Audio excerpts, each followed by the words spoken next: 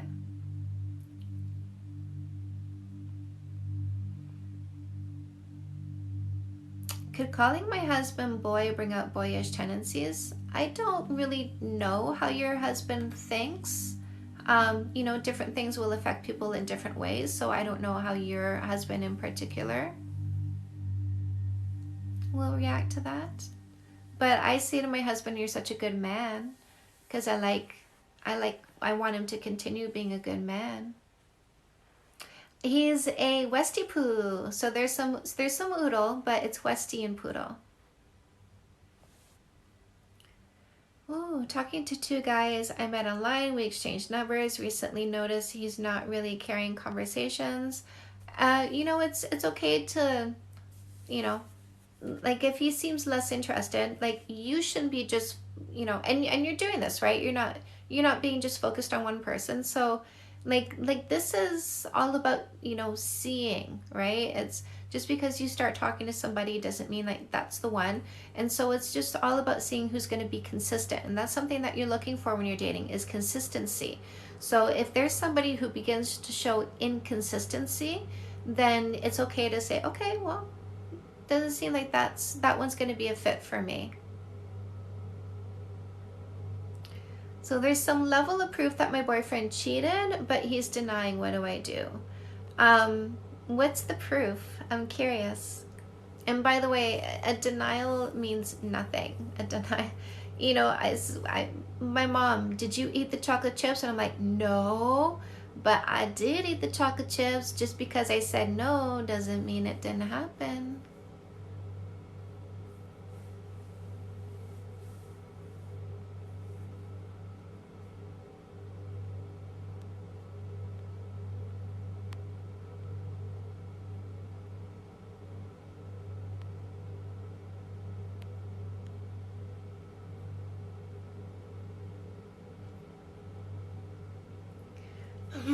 How do middle-aged people meet other people?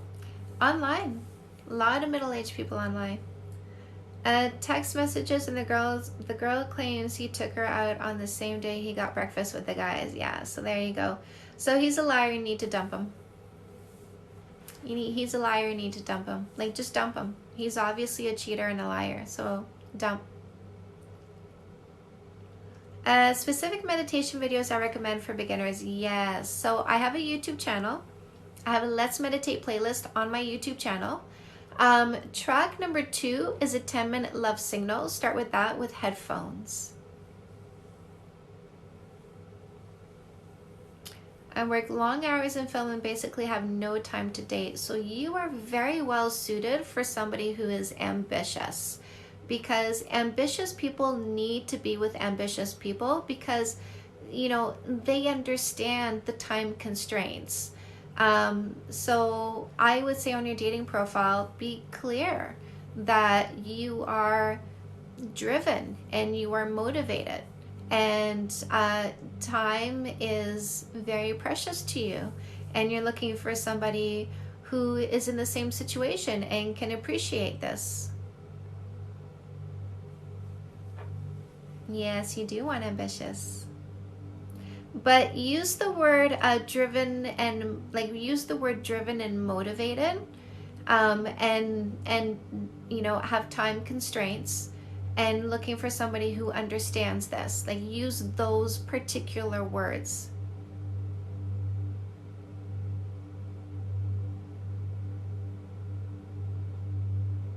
I have a Spotify, yeah. I love how straight your answers are. Yes, my love, all the time.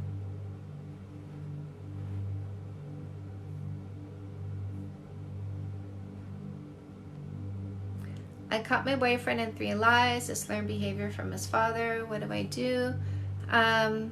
If you listen, if you believe that he is a liar and you don't want to be with a liar, then you dump him and you find somebody who is not a liar. We don't need to be in relationships to fix people. How do I keep past hurt from ruining my current marriage? You gotta fix that shit, my love, and you do what is in this book wholeheartedly, like it will save your life. How long is too long to wait to say I love you?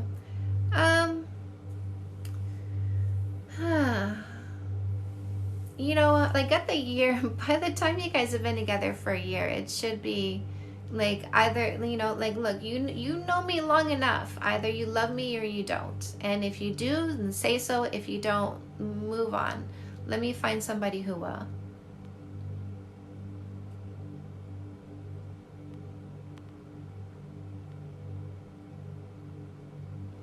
Guys, I am going to go. I'm going to get going. I'm going to go.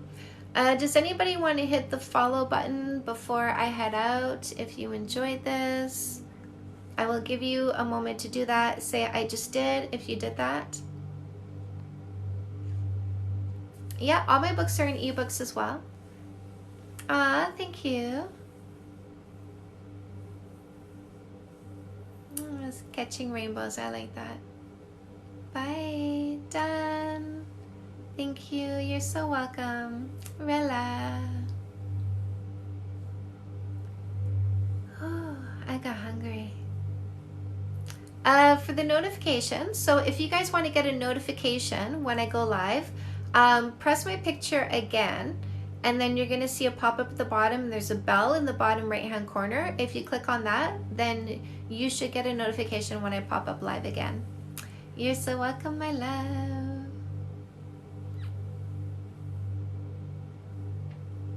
I have all your books coming. Oh, that's amazing. I love that. Oh, Catching Rainbows. Oh, you're so sweet. Oh, you're so sweet. I love that. Thank you. You guys are welcome. Yay, done. Licky dogs. Okay, my loves. I'm going to go have my nighttime snack. Will fix that shit make me less insecure?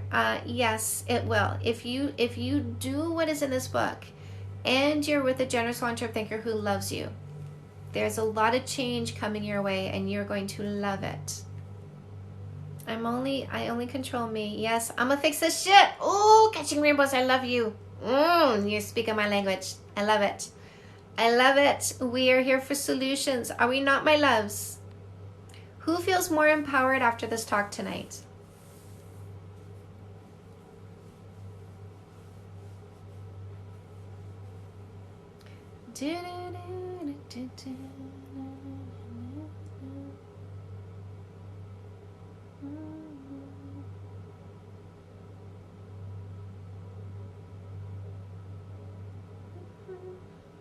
Me, yes, me all the time.